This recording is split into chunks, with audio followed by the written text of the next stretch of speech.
Hi అండి. నమస్తే. నేను మీ లక్ష్మీ చౌదరిని. Welcome to my channel mystery మధురిమలు తెలుగు ఆడియో స్టోరీస్.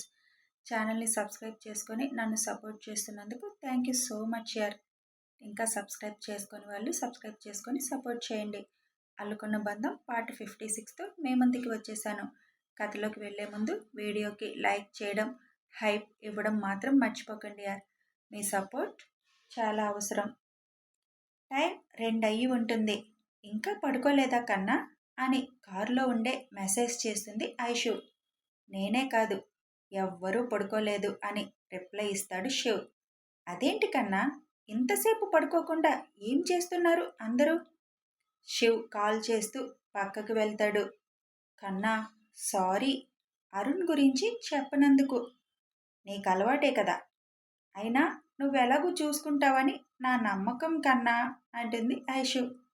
ఈ మాటలకి ఏమీ తక్కువ లేదు. సర్లే, పడుకోకుండా ఏం చేస్తున్నారు అందరూ? ఇప్పటి వరకు పిల్లల వీడియోలు చూస్తున్నారు. ఒక్కరు కూడా కదలడం లేదు టీవీ ముందు నుంచి. నిద్ర మానుకొని ఎందుకు కన్నా? రేపు మార్నింగ్ చూసేవాళ్ళు కదా. వాళ్ళకు అస్సలు నిద్ర రావడం లేదు పిల్లల్ని చూస్తుంటే. చెప్పినా వినడం లేదు. పాపం, ఇన్నాళ్ళు మిస్ అయిన ఫీలింగ్ ఉంటుంది కదా అందరికీ. బుజ్జి, నాన్న అయితే అస్సలు వదలడం లేదు. పడుకోండి అన్న వినకుండా చూస్తున్నారు. ఇంకా 4 డేస్లో వచ్చేస్తాం కదా కన్నా. బుజ్జి, శ్రీ నీతో మాట్లాడాలి అంటుంది. ఎందుకు కన్నా? శ్రీ చెప్పిందంతా చెబుతాడు శివ్. అదేం టాబ్లెట్స్ కన్నా, నాకిప్పుడే పిక్ పెట్టు. ఇప్పుడా బుజ్జి? కన్నా, అలాంటివి అశ్రద్ధ చేయకూడదు. బేబీకి ప్రాబ్లం అవుతుంది అంటుంది ఐషు. ఓకే, నేను పెడతాను, వెయిట్ అని శ్రీ దగ్గరికి వెళ్ళి, వదిన మాట్లాడురా అని ఫోన్ ఇస్తాడు. హలో వదిన అంటుంది శ్రీ. శ్రీ, ఏమైంది? ఎలా అనిపిస్తుంది అసలు ఇప్పుడు నీకు అని అడుగుతుంది. బాడీ అంతా మంటలా అనిపిస్తుంది వదిన. నీ టాబ్లెట్స్ పిక్ పెట్టండి ఇప్పుడు. శ్రీ, శివ్ లోపలికి వెళ్తారు. శ్రీ టాబ్లెట్స్ ఇవ్వగానే అవి పిక్ తీసి పెడతాడు శివ్. అవి చూసిన ఐషు భ్రుకుటి ముడిపడుతుంది. శ్రీ, ఇవెప్పుడు ఇచ్చారు? ఎప్పటి నుంచి వేసుకుంటున్నావు అని అడుగుతుంది ఐషు. నిన్నిచ్చారు వదిన, నిన్నొకటి వేసుకున్నా. అప్పటి నుంచి తేడా అనిపించింది. డాక్టర్కి చేస్తే అప్పుడప్పుడు అలాగే ఉంటుంది అని అంది. ఇవాళ వేసుకున్నావా? లేదు వదినా, ఉదయం వేసుకోలేదు. ఇందాక అన్నయ్య ఇవాళ వద్దులే అన్నాడు.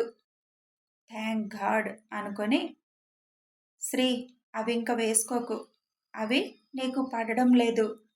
వీలైతే నీ రిపోర్ట్స్ అన్నీ నాకిప్పుడు మెయిల్ చేయగలవా? వదినా, నాకు ఆ రిపోర్ట్స్ నీకు చూపించాలి అనే ఉంది పొద్దున్నుంచి. ఓకే, నువ్వు మీ అన్నయ్య దగ్గర నా మెయిల్ ఐడి తీసుకొని ఆ పని చేయి. తర్వాత పడుకో. ఈ టైంలో ప్రాపర్ నిద్ర ఉండాలి. పొట్ట మంటకి పడుకోలేక పిల్లల వీడియో చూసైనా ఆ బాధ మర్చిపోవచ్చని అలా ఉన్నా వదినా. ఓకే, ఇప్పటికే చాలా టైం అయింది. ఫోన్ మీ అన్నయ్యకి ఇచ్చి నాకు రిపోర్ట్స్ మెయిల్ చేసి నువ్వు పడుకో అంటుంది ఐషు. శ్రీ వచ్చి ఫోన్ శివ్కి ఇచ్చి మెయిల్ ఐడి అడిగి తీసుకుంటుంది. కన్నా. బుజ్జి. ఒక్క 5 నిమిషాల్లో అక్కడెవరికి అనుమానం రాకుండా చిన్మావయ్య నువ్వు కలిసి నాకు కాల్ చేయి అని చెప్పి కట్ చేసి అప్పుడే ఇంటికి రావడంతో కారు దిగి లోపలికి వస్తుంది ఐషు. హరిగారు అక్కడే ఉండడంతో, పాపా ఇది చూడండి ఒక్కసారి అని టాబ్లెట్ పిక్ చూపిస్తుంది. అది చూసి, ఇవెక్కడివిరా అని అడుగుతారు. శ్రీకి డాక్టర్ ఇచ్చిందంట వేసుకోమని. వాట్, వేసుకుందా? ఒకటి వేసుకుంది. అప్పటినుంచి తనకి బాడీ మంట అంటుంది. తనది మంట అనుకుంటుంది, కానీ నర్వస్ సిస్టమ్ బాధ పెడుతుంది అని తెలియదు కదా. కానీ బేబీ మీద ఎఫెక్ట్ పడుతుంది కదా ఐషు. ఒక్కటే వేసుకుంది కాబట్టి అంత ఉండదు. కానీ ఇప్పుడు కన్నాతో మాట్లాడాలి. వాళ్ళు పడుకొని ఉంటారు కదా. లేదు, అసలెవరూ పడుకోకుండా పిల్లలు వీడియో చూస్తున్నారంట. అయితే ముందు శివుతో మాట్లాడరా అంటారు హరిగారు. బుజ్జి, వంశీ బాబాయిని తీసుకొని ఎందుకు పక్కకి రమ్మంది? శ్రీకేదైనా ప్రాబ్లంనా అనుకొని, బాబాయ్ ఒకసారి నా రూమ్కి రా అని మెసేజ్ పెట్టి శివ్ పైకి వెళ్తాడు. శివ్ మెసేజ్ చూసి శివ్ వైపు చూసేసరికి కళ్ళు ఆర్పుతాడు. అందరూ వీడియోలో లీనమైపోవడంతో వంశీ గారు నెమ్మదిగా శివ్ రూమ్కి వెళ్తారు. ఏమైంది శివ్ అని అడుగుతారు ఆయన. ట్యాబ్లెట్ పిక్ పెట్టాను, అది చూసి ఎవరికీ తెలియకుండా మన ఇద్దరిని కాల్ చేయమంది. అసలేం ట్యాబ్లెట్స్ అవి అని వంశీ గారు చూస్తారు.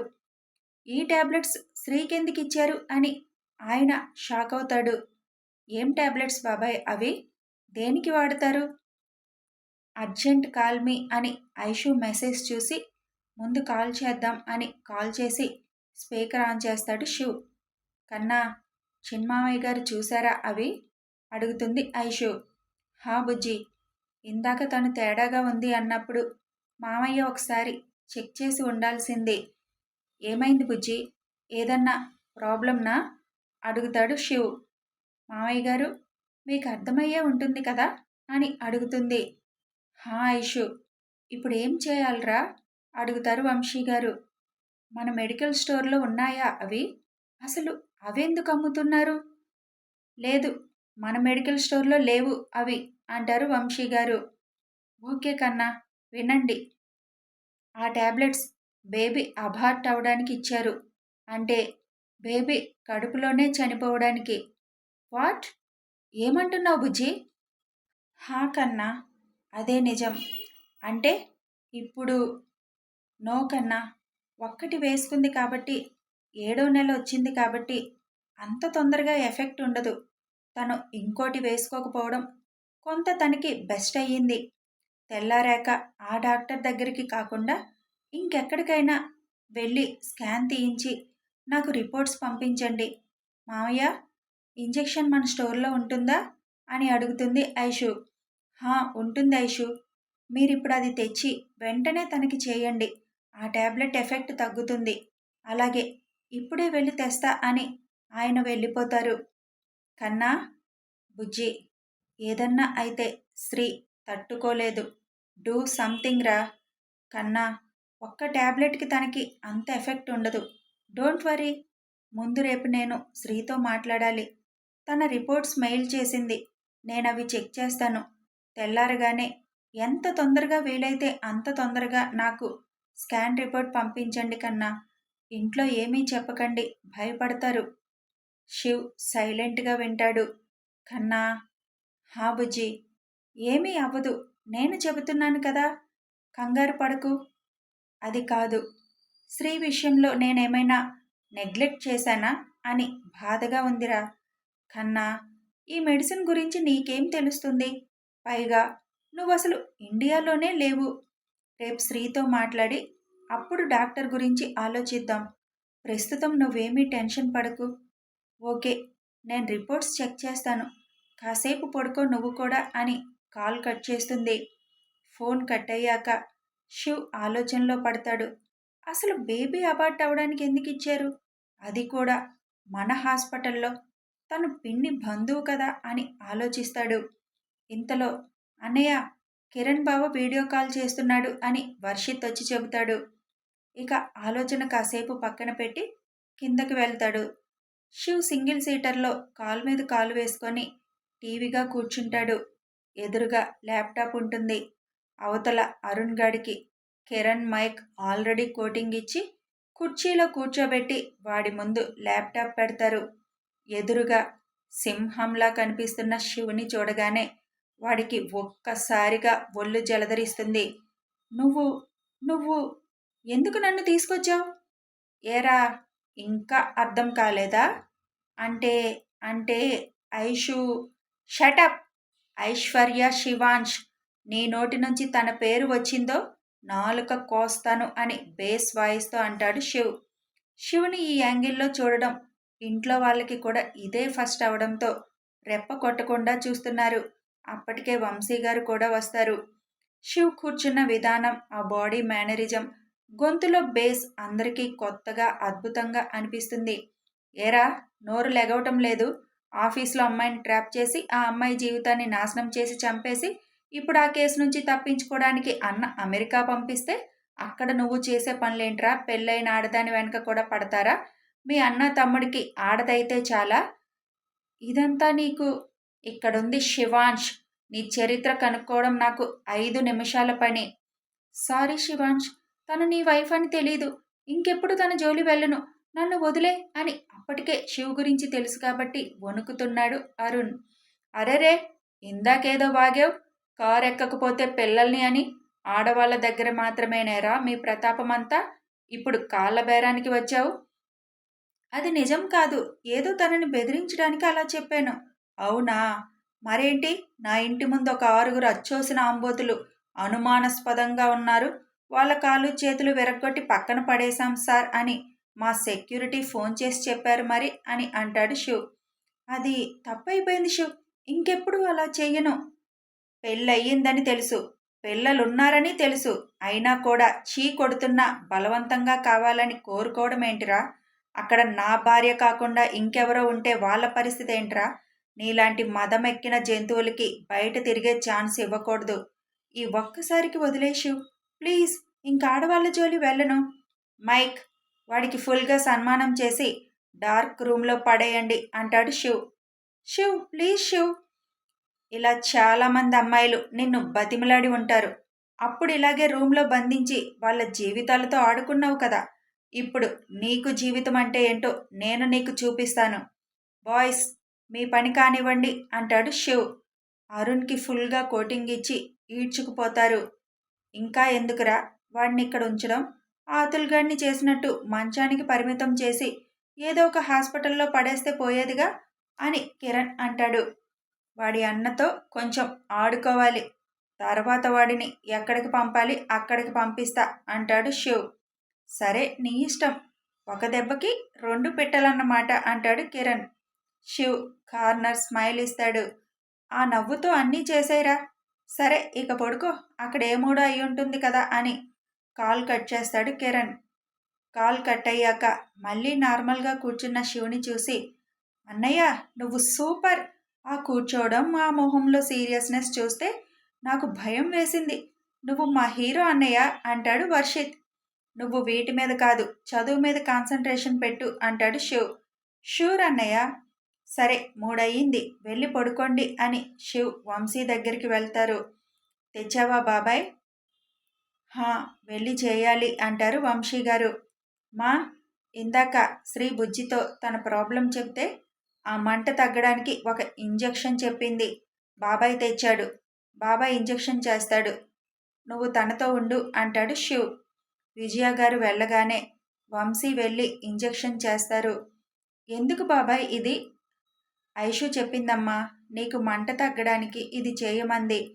హో అలాగా అంటుంది శ్రీ. ఇంక పడుకో అని వంశీ వెళ్ళిపోతారు అక్కడి నుంచి. ఇప్పుడు ప్రశాంతంగా పడుకుంటానమ్మా. వదిన నా రిపోర్ట్స్ కూడా చూస్తుంది కదా, అన్నీ తను చూసుకుంటుంది అని విజయ గారి ఒడిలో పడుకొని కళ్ళు మూసుకుంటుంది శ్రీ. వంశీ గారు బయటికి రావడంతో ఆనంద్ లోపలికి వెళ్ళబోతాడు. బావా, ఒక్కసారి ఇలారా అని పిలుస్తాడు శివ్. వంశీ శివ్ అక్కడ సోఫాలో కూర్చొని ఆనంద్ని కూడా కూర్చోమంటాడు. నిన్న నువ్వు కూడా శ్రీతో హాస్పిటల్కి వెళ్ళావు కదా అడుగుతాడు శివ్. వెళ్ళాను శివ్. డాక్టర్ ఎవరు? మన రుక్మిణి అత్తయ్య వాళ్ళ అక్కయ్య కూతురు, పేరు దీపిక. శ్రీకి ఫస్ట్ నుంచి ట్రీట్ చేస్తుంది తనేనా? ముందు తనకి ట్రీట్మెంట్ ఇచ్చింది తనే. 1 ఇయర్ బ్యాక్ తను అబ్రాడ్ వెళ్ళింది. అందుకే ఇప్పుడు కన్సీవ్ అయిన దగ్గర నుంచి మన హాస్పిటల్లో ఉన్న వేరే డాక్టర్ చూస్తున్నారు. నిన్న ఎప్పుడూ చూసే డాక్టర్ లేకపోవడంతో తన దగ్గరికి వెళ్ళింది శ్రీ. తను మళ్ళీ ఎప్పుడొచ్చింది అబ్రాడ్ నుంచి? వారం అయ్యిందంట. తానే చూసి ప్రిస్క్రిప్షన్ రాసింది. ఆ ట్యాబ్లెట్ మన స్టోర్లో లేవంట. మరి మీకెక్కడివి? అవి తానే స్వయంగా ఇచ్చింది. తెప్పించాను శ్రీ కోసం. అవి వేసుకుంటే ప్రాబ్లం ఏమీ లేకుండా డెలివరీ అవుతుంది అని చెప్పింది. హో అంటూ ఆలోచిస్తున్న శివుని చూసి, ఏదైనా ప్రాబ్లం నా శివ్ అని కంగారుగా అడుగుతాడు ఆనంద్. ఏమీ లేదు బావా, శ్రీకి అవి సెట్ అవ్వలేదు. అయితే వేసుకోవడం మానేస్తే సరిపోతుంది. ఎలాగూ ఐశ్వర్య వస్తుంది కదా, తను చూసుకుంటుంది ఇంకా అంటాడు ఆనంద్. ఐషు అదే చెప్పింది. కానీ ఆ డాక్టర్ అడిగితే వేసుకుంటుంది అని చెప్పండి. శివ్ ఏదన్నా చెప్తే దానికి ఏదో ఒక అర్థం ఉంటుంది అని తెలిసిన ఆనంద్ ఓకే అంటాడు. ఇంక వెళ్ళి పడుకో బావా అని అంటాడు శివ్. సరే అని ఆనంద్ వెళ్ళగానే ఏదో తేడా కొడుతుంది బాబాయ్. ఈ దీపిక స్పెషల్గా ఇలాంటి ట్యాబ్లెట్స్ ఇవ్వడమేంటి అంటూ ట్యాబ్లెట్స్ శ్రీకి ఎలా వచ్చాయో ఐషుకి మెసేజ్ చేస్తాడు. నాకు అదే డౌట్ శివ్ అంటారు వంశీ. పిన్నితో ఇప్పుడే ఏమీ అనకు, రేపు శ్రీతో మాట్లాడి అప్పుడు ఆలోచిద్దాం. సరే శివ్. శ్రీకి రేపు స్కాన్ తీయించి రిపోర్ట్ ఎంత తొందరగా వీలైతే అంత తొందరగా పంపించమంది. మన హాస్పిటల్ కాకుండా ఎక్కడైనా తీయించాలి. మీకు తెలిసిన మంచి స్పెషలిస్ట్ ఎవరైనా ఉన్నారా? మా ఫ్రెండ్ వైఫ్ కూడా గైనకాలజిస్ట్. అక్కడికి వెళ్దాం శివ్.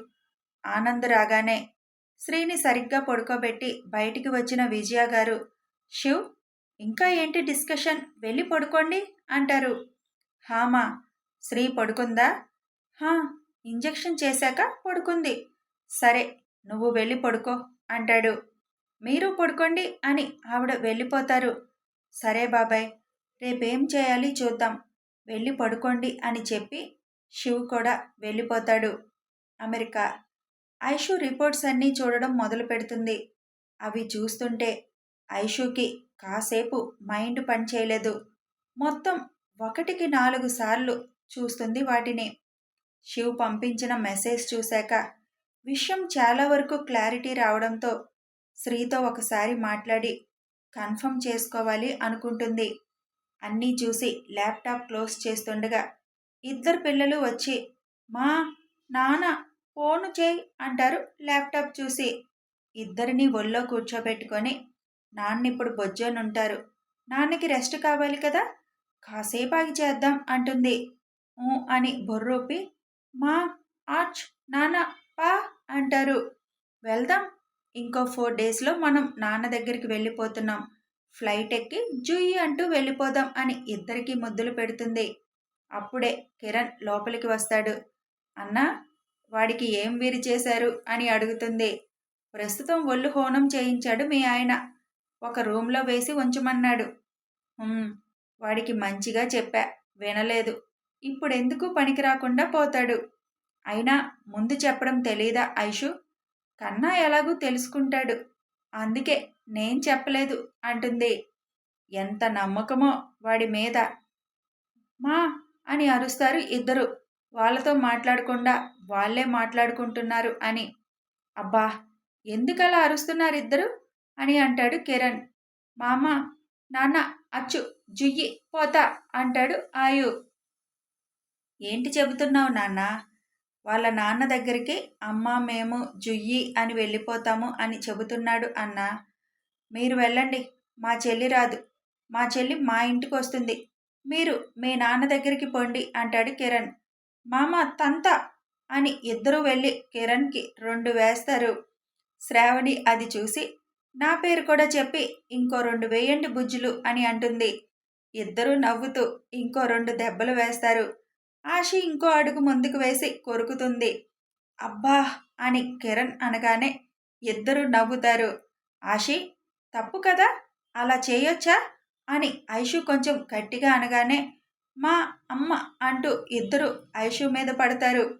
మీ అమ్మేలే, అలా ఇద్దరు పడి తొక్కితే మా చెల్లి ఏమైపోవాలి, దిగండి అంటాడు. ఇద్దరు మా అమ్మ దిగం అంటూ బొర్ర ఊపుతూ ఐషుని ఇంకా అతుక్కుపోతారు. అబ్బా అంటుంది ఐషు. వాళ్ళమ్మ అబ్బా అనగానే ఇద్దరు ఒళ్ళో నుంచి దిగి ఐషు ముందు కూర్చొని మా అబ్బో ఏది అంటూ చెయ్యి వేసి అడుగుతారు. అలా తొక్కితే అమ్మకి పెయిన్ వస్తుంది కదా మరి అంటాడు కిరణ్. ఇద్దరు చెవులు పట్టుకొని చాలీ అంటారు. అందరూ అది నవ్వుతూ చూస్తారు. మా ఆయు ఆశి బంగారాలు, చెబితే అన్నీ వింటారు అని కిరణ్ ఎత్తుకొని ముద్దు పెడతాడు. మామా అంచ్ ఊ ఊ అంటూ ఏడ్చింది అని కళ్ళు నులుపుతూ చెబుతారు. ఎందుకు ఏడ్చింది హన్షి? అత్త బాయ్ లేవ్ పో అంచ్ ఊ అంది. అత్త పాలివ్వనందా అందుకేడ్చిందా? అవును అన్నట్టు ఇద్దరు తల ఊపుతారు. మరి అత్తని కొడదామా అని అడుగుతాడు కిరణ్. వద్దు అని తల ఊపుతారు ఇద్దరు. ఏ ఇందాక మీ అత్త చెప్పగానే నన్ను కొట్టారు, ఇప్పుడు మీ అత్తనంటే వద్దంటున్నారు? అత్త పాప వద్దు దించు మామ అంటారు. ఇద్దరిని దించగానే హన్షి దగ్గరికి వెళ్ళి అత్త అంచి బాయి ఇవ్వు అంటారు. అలాగే బుజ్జులు, ఈ హన్షి మీలా కాదు నాన్న, మీ మామలాగా కంత్రి, ఇచ్చినప్పుడు తాగదు, తర్వాత ఏడుస్తుంది అంటుంది శ్రావణి. కతి అని నవ్వుతూ కిరణ్ వైపు చూస్తూ అంటారు ఇద్దరు. ఆ మాటకు కిరణ్ వామ్మో వీళ్ళు క్షణంలో పట్టేస్తున్నారు మాటల్ని అంటాడు. అవునన్నయ్య, వాళ్ళ ముందు ఏం మాట్లాడినా వెంటనే పట్టేస్తున్నారు, అందుకే వాళ్ళ ముందు జాగ్రత్తగా మాట్లాడాలి అంటుంది ఐషు. ఇంతలో రేఖ గారు పిల్లలకి పెట్టడానికి బనానా తెస్తారు. ఐషు ఇద్దరికి బనానా తినిపిస్తుంటే మా అంచుకి పెత్తు అంటారు. వీళ్ళందరూ హన్షికి పెట్టడానికి లేకుండా చేశారు బుజ్జులు అని కిరణ్ కోపంగా అంటాడు. మళ్ళీ మొదలత్తయ్యా అంటుంది శ్రావణి. హా, నా కూతురికి మీ సరదాల కోసం అన్నప్రాసన చేయకుండా ఇండియా వెళ్ళాక గ్రాండ్గా చేయాలని 6వ నెలలో చేయాల్సిన దాన్ని 8వ నెలకి వాయిదా వేశారు అంటాడు కిరణ్. మరి వాళ్ళమ్మ వాళ్ళ కోరికరా, బాగోదు కదా ప్రతిదీ మనం కాదు అనడం అని రేఖ గారు అంటారు. అన్నయ్య, ఇప్పుడేమైంది, ఎలాగూ వెళ్ళగానే 10 రోజులకి చేస్తారు కదా, 6వ నెలలో పెట్టినా వీళ్ళు తింటారా ఏంటి? అయినా వదిన పాలిస్తుంది కాబట్టి ప్రాబ్లం లేదు అంటుంది ఐషు. కనీసం తినకపోయినా ఫ్రూట్స్ అన్నా పెట్టేవాళ్ళం కదరా. తల్లి పాలకు మించింది ఏమీ లేదన్నయ్య, నాకంటే ఇద్దరు ఒకేసారి కాబట్టి పాలు చాలకి ఇలా అన్నీ అలవాటు చేశాను. హన్షికి వదిన పాలు చాలు, ఇవన్నీ నీకు తెలీదా ఏంటి? మా ఫోను నాన్న చెయ్యు అని మొదలుపెట్టారు మళ్ళీ పిల్లలు. మీ నాన్న లేచి ఉండడు, పడుకోనివ్వరా వాడిని అంటాడు కిరణ్. షు అని నోటి మీద వేలు పెట్టి కిరణ్కి చూపిస్తారు. మా నాన్న నాది అంటూ మా ఫోన్ అంటారు ఇద్దరు. వాయమ్మో, ఏం బెదిరిస్తున్నారు ఇద్దరు, కానీ ఇద్దరు ఒకేసారి ఎలా అలా షింక్లో చేస్తారన్నీ అని అడుగుతాడు కిరణ్. అది నాకు అర్థం కాదన్నయ్య, కొన్ని ఒకేసారి చేస్తారు, మరి ఎలా చేస్తారో. ఇద్దరూ నవ్వుతూ తినడం అయిపోగానే ల్యాప్టాప్ ఓపెన్ చేయమని ఫోన్ చేయమని స్టార్ట్ చేస్తారు.